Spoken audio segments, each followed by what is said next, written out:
Colleagues, friends in conference, many times a delegate, first-time speaker. Before I start, I would like to point out that the only amendment to this motion that is made by an Iranian activist whose family paid a heavy price for their political activity, and the only motion that is written in line with the demands of the Iranian unions and teachers is the last. We can do better. Please make sure we get to that amendment. Now, PM2 is a great start, but it is incomplete without Amendment 4. The executive heard only half of what our president's speech on Monday, who eloquently said that Iranian people are caught between the oppression and foreign aggression. Thank you, Ed, for that. They even ignored Ismail Abdi. They mentioned his name, but they ignored the fact that for the past year, he's been out day and night. He's been working to free his friends from jail. As he sits there, freed from Iran, Iranian jail, many of his friends and colleagues are there in prison. We do not know whether they are alive or dead because the internet is shut down. Masoud Farhiqeh and Hashem Khassar are two of Ismail's close friends.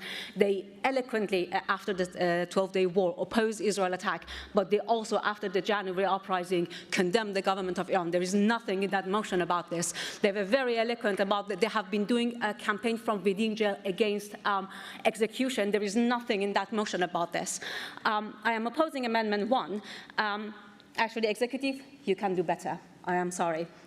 But I'm opposing Amendment 1, not only it does not add anything to the motion, but by trying to speculate on Trump's thoughts that change more than the weather, weakens the motion in totality. It also fails as Amendment 2 and 3 and the whole motion itself to discuss the fate of the activist teachers and the students in Iran, leaving them in the hands of the brutal regime who has killed more than 230 children and students in the space of 2 days. Just to remind you, on the first day of Ramadan, as we were celebrating Ramadan in this country, 17-year-old student was executed. Monday early morning, they executed 2 more activists unbeknownst to their families and lawyers. Tuesday, another 2 were killed in the jails. Every arrestee can now be accused of armed resurgence against the government because of the war. They're making a war an excuse to attack all the activists. Here, the amendment does nothing to help the people of Iran. The motion itself does nothing. We cannot leave the students of Iran and teachers in Iran alone. We are not saving them from the bombs to leave them to the bullets. We are not saving them from a warmonger and a war criminal like Netanyahu to leave them to child murder and child rapists of Iran. We cannot do that. We cannot do a half-hearted act. The instruction 1 in the amendment, just the repetition of the point A, which is complete and inclusive about our position against the war. But where is the help for Iranian? Do we want to help the Iranian people? Do we want to do a meaningful act? Yes, we do. We are the NEU. So please get to the Amendment 4, vote down this amendment and the whole motion if the Amendment 4 is not included. Zan Zendegi Azadi, Jen Jian Azadi. Thank you, conference.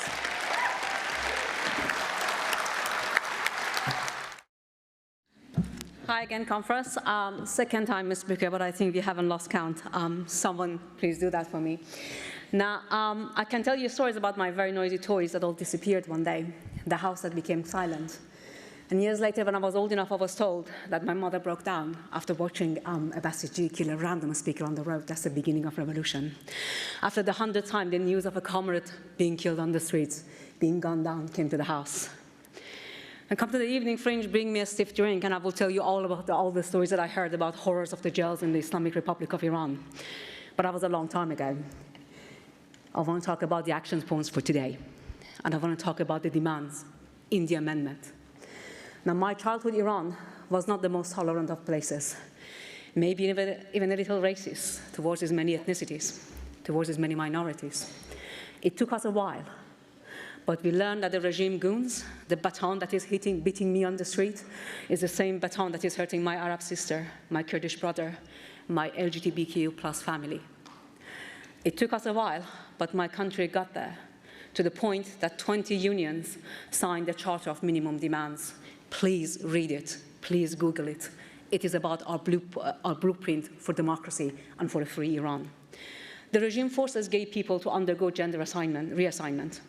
Many are disowned by their families. It took the work of human rights lawyers going door to door, talking to these families, enlightening people for the LGBTQ plus rights to be on that charter. It took the campaign of 1 million signatures for the equality of sexes to be on that charter. Many of those who work for that charter are now in jail. Narges Mohammadi is in jail today, because of her work in defending Iranians' rights.